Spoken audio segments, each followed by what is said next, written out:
I'm going to start with another Margaret Eggleston story. One day I went into a class of boys of 16 years of age. They were boys from the lower part of the city. Their teacher was a young man who was earnest and sincere, but who did not understand the adolescent boy. In the course of the lesson, the question had arisen, "Is there a God?"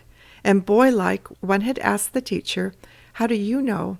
He had been battling with the question in the light of Moses and Ezra and Jesus and the flowers and the sunsets and the Psalms every way he knew, but still the boys insisted that that was no proof. Did anyone know that there was a God? It was plainly to be seen that he was glad to see me when I appeared. "The boys want to know how we know there is a God," said he. "They don't seem to think I have proof."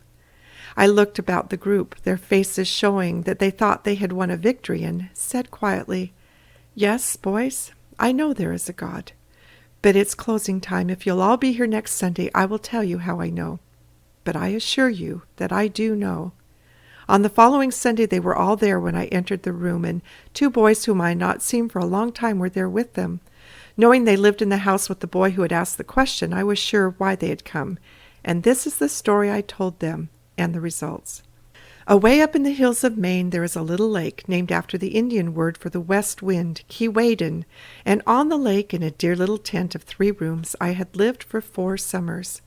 All around us there were mountains, and the birds and chipmunks played right around the door.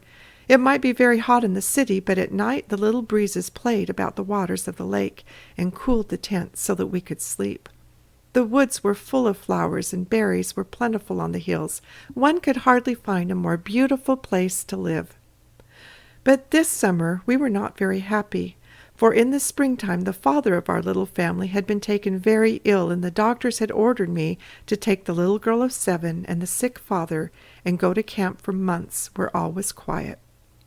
No one was to visit us. We must stay alone with the beautiful things about us.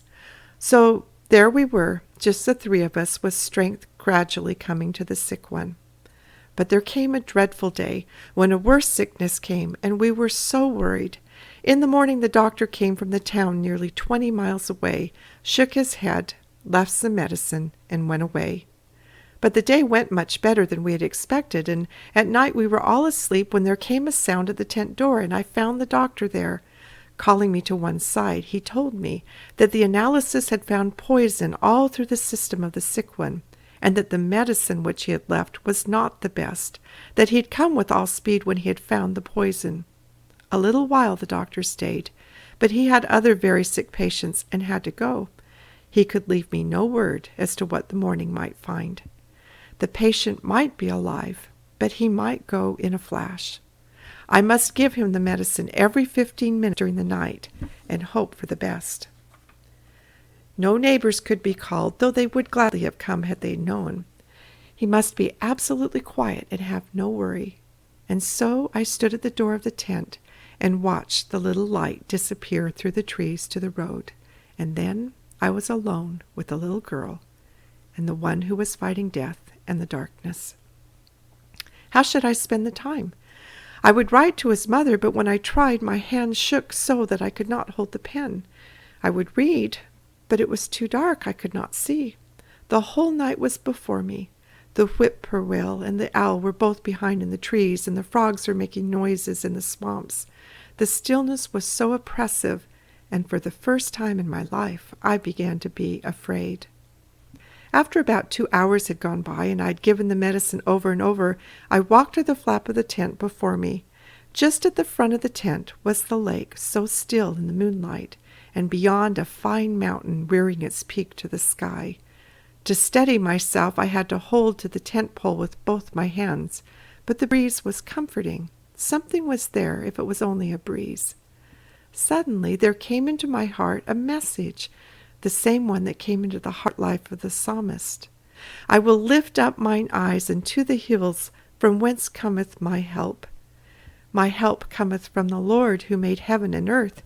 He will not suffer thy foot to be moved. He that keepeth thee will not slumber. Behold, he that keepeth Israel will not slumber nor sleep. The Lord is thy keeper. The Lord is thy shade upon thy right hand. The sun will not smite thee by day, nor the moon by night. The Lord shall preserve thee from all evil. The Lord shall preserve thy soul. The Lord shall preserve thy going out and thy coming in from this time forth and even forevermore. A second time I heard the message through, but this time I repeated it softly aloud. Then I turned to the tent. The fear was all gone.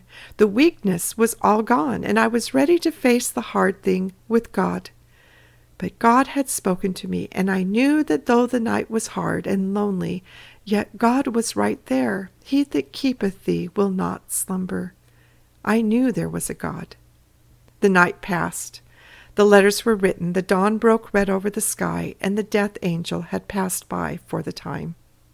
God had spoken. I had heard, and he had kept his promise, and had preserved me from all evil while the rest of the world slumbered. So I know there is a God. There was a silence when I'd finished, and though the hour was not over, I dismissed the boys and watched them go their own way home. Each boy was thinking as he went. The following Sunday morning I found a group of older boys from the street in the hallway, more than half a dozen of them. With them was the boy who had first asked the question. I went up to welcome them and asked my boy if he had found them and brought them to the school.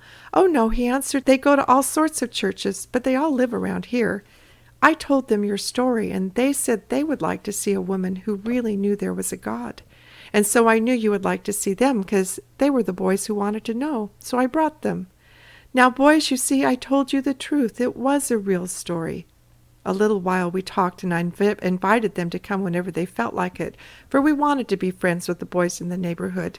Then they went their way. Occasionally I'd meet one of them in the street, and always there was the same glad smile as they stopped to speak to me.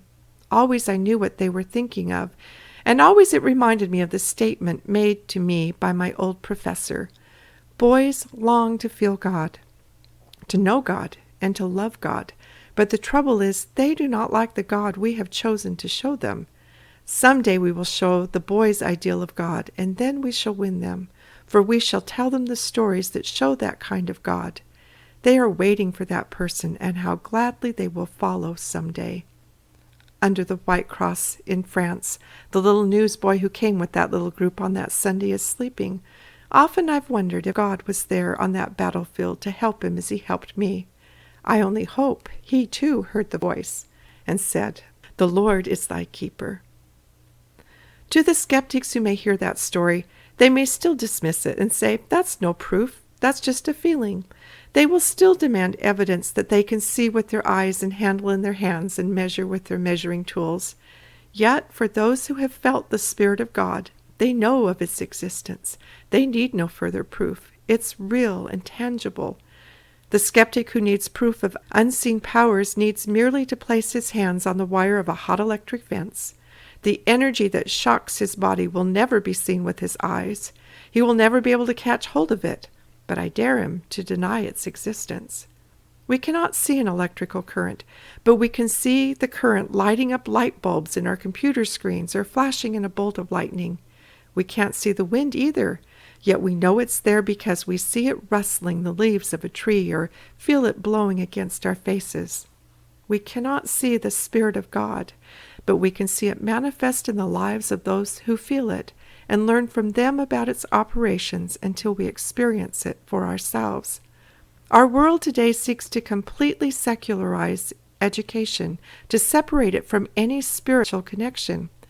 To me, that makes as much sense as turning off the electrical current and going back to reading by candlelight and making dinner over the fire in the hearth, because to believe in the existence of a power that cannot be seen is nonsense. The educators of the early 20th century recognized the children they taught not only possessed heart and mind, but spirit as well. It wasn't unusual for them to talk about it freely and matter-of-factly, as naturally as we talk about electricity. They didn't remove it from the stories of the great lives they wrote about like we do. So we get to read in the old books Samuel Morse's reason why the first words transmitted through the telegraph were, "What God hath wrought." He humbly acknowledged God as the author of the invention. He should know. We tell children how courageous Harriet Tubman was as she rescued slaves in the Underground Railroad. But today we leave out the part of the story that tells why she was so brave. When asked how it was possible she wasn't afraid to go into town with a tremendous bounty on her head, she always answered, "It wasn't me, it was the Lord. I always told him, I trust you. I don't know where to go or what to do, but I expect you to lead me." And he always did. And I will add, in exact detail, when to turn left, when to leave the road, when to cross the stream, and where to go. Yet even when confronted with the evidence of her own words, skeptics attribute it to a head injury she suffered as a child.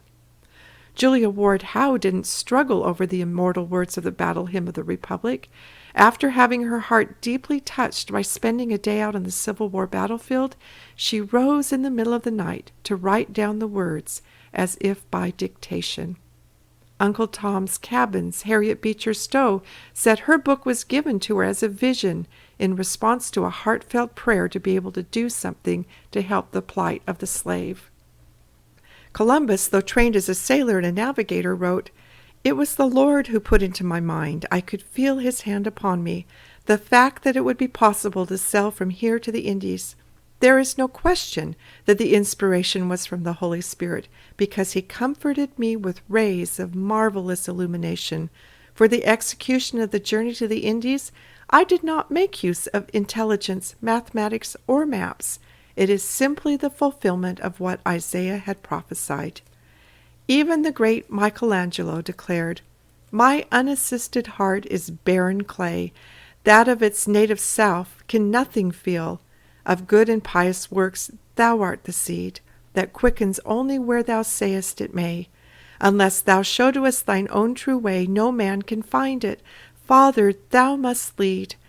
Thou then breathe those thoughts into my mind, by which such virtue may in me be bred, that in thy holy footsteps I may tread." I could go on. I have pages and pages of evidence like this. Isn't it time to enter the subject of spirituality back into our conversation when we talk about the problems of education? I copied down these words from Charlotte Mason's writings that express it best. True education is between a child's soul and God. We need to gather the bricks and boards. We should learn to drive nails and mix cements. But only God has the vision of how to turn those raw materials into palaces and the palaces into a magnificent kingdom. At the end of our school days, most of us just leave behind our pile of knowledge bricks. They're never made into anything useful or beautiful, because it's the Spirit that breathes life into everything and gives it purpose and meaning. We live in the day Paul saw in vision, where men are ever learning but never coming to a knowledge of the truth. Truth is synonymous with spirit and light. We've not only removed the heart, we've removed the soul from learning as well. And the Bible is the connecting link to put it back in place. The Bible teaches us on many levels. One day as I stepped back and took a look at it from a distance as opposed to zooming in on just the words, I recognized the pattern of learning I've been trying to describe.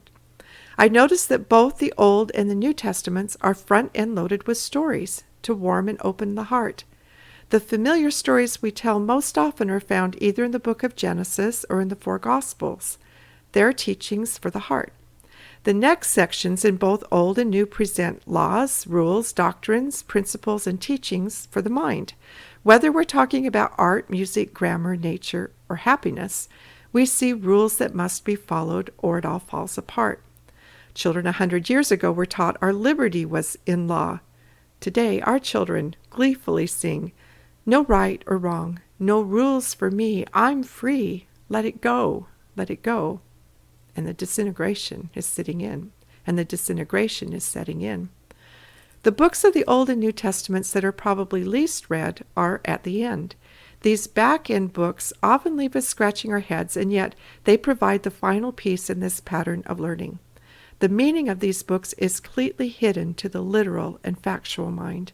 They're filled with imagery and symbolism and require a much higher level of learning.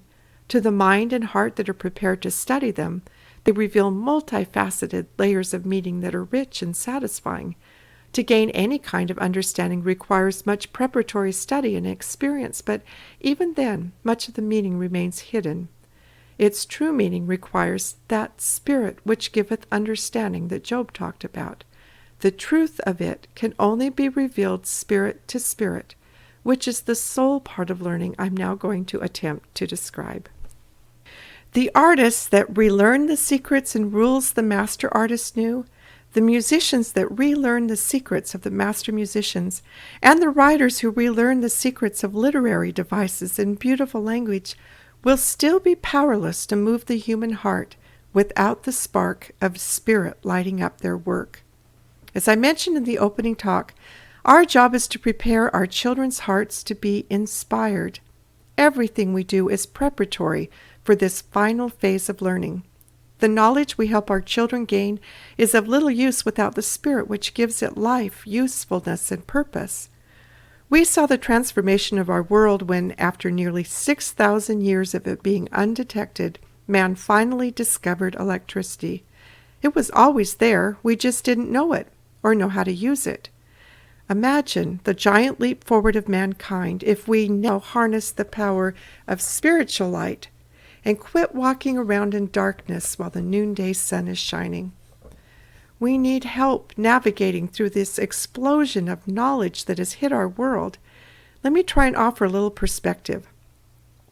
1 week's worth of the New York Times contains more information than a person was likely to come across in a lifetime in the 1700s.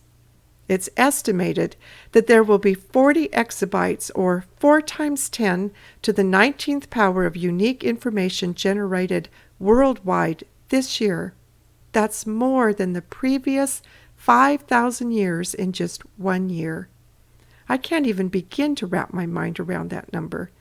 People much smarter than me estimate that the sum of all human knowledge will soon double every 72 hours. I previously mentioned it's estimated that 3,000 new books are now published every single day. Emerson, almost 200 years ago, said at that time there were 850,000 volumes in the Imperial Library at Paris. If a man were to read industriously from dawn to dark for 60 years, he would die in the first alcove. We don't need help in finding something new to learn. We need help in learning how to select what's of the greatest use to each of us personally, and I'm pretty sure we're not smart enough to figure that out on our own. The scholar among us, studying from morning to night, at best, will draw out his little cup of water of knowledge by the end of his life, still leaving an entire ocean of learning untouched. Sir Isaac Newton understood that. He said I was like a boy playing on the seashore and diverting myself now and then finding a prettier shell than the ordinary, whilst the great ocean of truth lay all undiscovered before me. What a tragedy that our current educational mindset is bent on determining which common cup of knowledge every child should drink from. Wouldn't we be much better served by allowing individual hearts to contribute that which their hearts love and where spiritual light directs? Has the Creator of our universe not given us sufficient proof that He knows how to organize and fit a multitude of parts together into one great magnificent whole? Imagine what He who knows our individual talents and gifts could do if we let Him. When the Spirit reveals to our heart what our unique contribution or particular mission is, our life journey becomes even more joyful. How many Michelangelos are crunching numbers behind an accountant's desk? How many Beethovens are programming computers instead of composing symphonic masterpieces? A heart-based education prepares our children to tap into a spiritual light that can lead them along a personalized course of individual learning and help them navigate their way through the tsunami wave of knowledge that has crashed upon our world. This light can even lead us to hidden treasures of knowledge. I've experienced this for myself as I have been learning the things I'm sharing with you. For instance, when I was serving on the executive board of Homemakers for America, I was helping to put together a little book to articulate our message. I had had an impression working on my heart, and although the idea has become more mainstream today, at the time I never heard anyone suggesting what I was suggesting. I felt pressed to finish the book, but I was seeking validation that what I was saying was correct. I wanted someone much smarter than me to back me up. that this wasn't just a fluffy ideal. Now, my desk is a mess. I usually have piles of books and notebooks and papers all around me. One of my notebooks had been opened to a particular page for a few days. I was just writing on papers over it, really not paying any attention to it. This particular day, feeling the need to finish up, I closed my eyes and prayed for that validation. As I opened my eyes, I looked down and noticed that somewhere along the way, I had highlighted the title of a book, The Story of Stones by David Starr Jordan, and the feeling came to look for it, which I did. I had never heard of David Starr Jordan, but as the list of books he wrote came up, it was immediately apparent that he was a scientist. I later learned that he was not only a brilliant scientist, he was the first president of Stanford University, definitely qualified as someone much smarter than me. As I scrolled down the books he had written, one of them stood out because it was different from the rest. It was called The Care and Culture of Man. As I opened the book, within the first few pages was the validation I was seeking. I gasped out loud and thought how incredible it was that I could be led from a book about stones to a quote I never would have found on my own in a million years. I felt deeply humbled and grateful. This spiritual light is not reserved only for those who we might call the greats. It's there for ordinary people like you and me because really, in God's eyes, there is no such thing as an ordinary person. I have no doubt there are many hidden treasures of knowledge and records he's anxious to reveal to the mind and heart of he or she who is seeking for them, and the world will rejoice in their discovery. The Bible contains the rule book by which we can learn how to tap into and be conduits of this spiritual light. The words of the Bible speak directly from God to the soul. I've heard them referred to as letters from home. God has no need for an interpreter or middleman. Through the spirit of its words, we feel the love of a Heavenly Father and a purpose for our existence. It answers the questions the philosophers have agonized over for thousands of years in a way a child of 2 can understand. Who am I? I'm a child of God. Where am I going? Home. Why am I here? To learn to love. These answers have resonated in countless hearts as pure truth. While statistics tell us many of our youths are leaving organized religion, they also tell us their quest for spirituality and meaning remains high. We are living in the day described by the prophet Amos. Behold, the days come, saith the Lord God, that I will send a famine in the land, not a famine of bread, nor a thirst for water, but of hearing the words of the Lord. And they shall wander from sea to sea, and from the north even to the east. They shall run to and fro to seek the word of the Lord, and shall not find it. In that day shall the fair virgins and the young men faint for thirst. Mothers and fathers are in a unique position to quench that thirst. As a learning tool for the heart, the Bible has everything: music, imagery, poetry, and story. It's a mother's primary tool for satisfying thirst, particularly the King James Version. Those who study languages tell us that the King James Version was written when the English language was at its peak. At the time the book was written, the people didn't have movies and pictures to look at, so they depended on the imagery and music of the words. Let me demonstrate the difference between the feel of the King James Version and a modern translation. First, the King James. And straightway coming up out of the water, he saw the heavens opened, and the Spirit like a dove descending upon him. And there came a voice from the heavens, saying, Thou art my beloved Son, in whom I am well pleased. Now here's the modern one. As he was climbing up the bank again, the sun shone through a gap in the clouds. At the same time, a pigeon flew down and perched on him. Jesus took this as a sign that God's Spirit was with him. A voice from overhead was heard saying, That's my boy, you're doing fine. Reading the Bible aloud together as families would restore more power and strength to our world than any other single act. Our children will once again be connected to a light of which millions of people from nations throughout the world, across the span of hundreds and thousands of years, can attest, a light that has comforted weary hearts, guided explorers, and inspired kings. To read the words of the Bible pure and undiluted is to share the same experience as the greatest minds that have ever lived. But it's not just the mechanical, check it off the list kind of reading that will restore that power and light to our world. It's possible to read the Bible just as words and have it mean nothing. Just as we've seen with all our other studies, love is the force that binds us to that which we study. When we love art, we want to be close to it and study it. When we love science, we spend a great deal of time with it. A person who loves music will find ways to listen to and express it. Similarly, love unlocks the spirit and power of the Bible. And that's why we should start by telling the stories of Jesus. I don't know a lot about electricity, but I do know it has something to do with positive charges attracting negative and neutral charges which cling to it. Think of what happens when you rub two balloons together and place them on a wall. Jesus Christ is a source of light, and we who are negatively charged or neutral are drawn to him through his stories of pure love, kindness, and sacrifice for us. Little children especially are drawn to him in stories. As we hear his stories, we feel something in our hearts. It feels like being wrapped in a warm blanket. It's a comforting and peaceful feeling, and you long to stay there.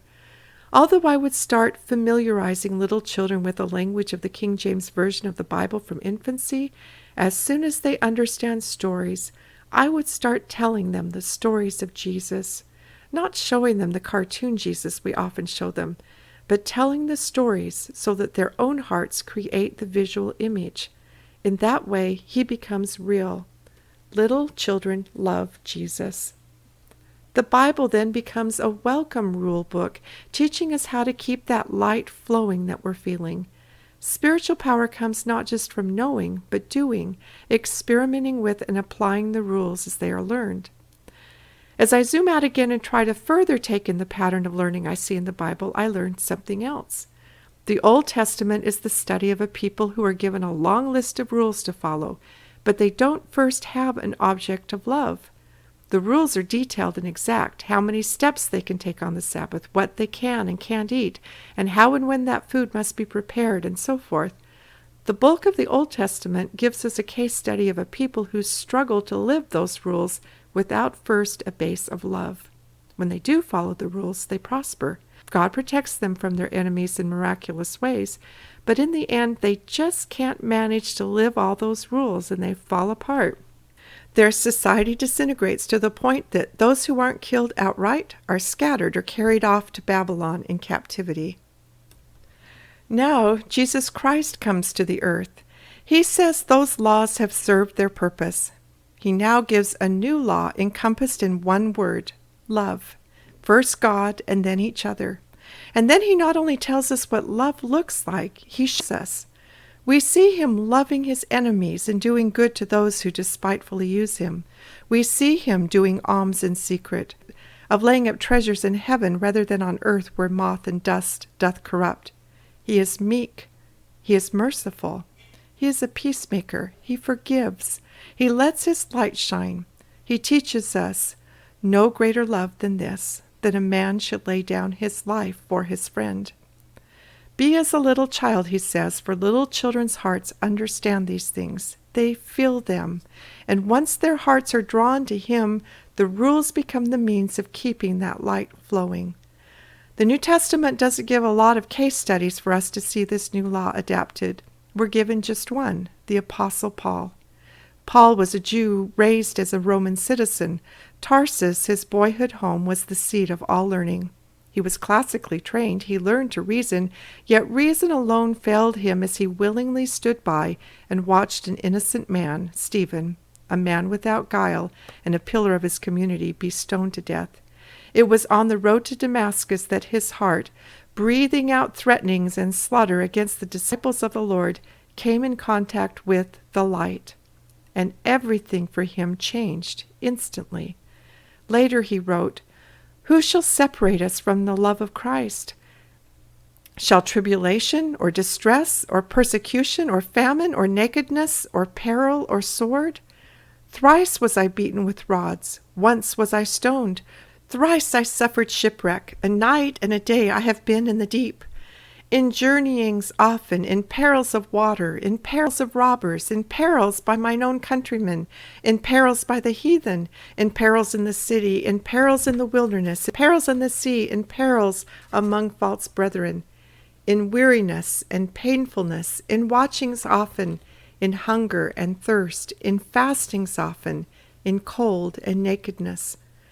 I am persuaded that neither death, nor life, nor angels, nor principalities, nor powers, nor things present, nor things to come, nor height, nor depth, nor any other creature shall be able to separate us from the love of God, which is in Christ Jesus our Lord.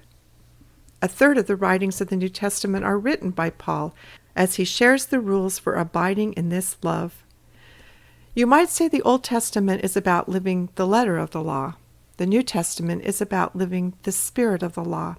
To me, one demonstrates what happens when you give laws and rules before warming the heart. The other, what happens when laws and rules are given because the heart is looking to learn how to hold on to that which it has already felt. I believe we see the mass exodus from religion by our young people because our churches are attempting to lay down the law before their hearts have experienced the fruits of the Spirit, which are joy, love, gentleness, peace, and hope. Change the order, and we'll see our churches fill back up. The New Testament ends with a vision of the new world that will come when this new law is realized and lived, which should give us great hope. Despite how dark and chaotic our world often looks like today, somehow we're going to get from here to there, and we're right in the middle of the story. The many case studies given in the Old Testament aren't found in the New because I believe ours are the lives that will be studied. No one before has had free access to the Bible like we have.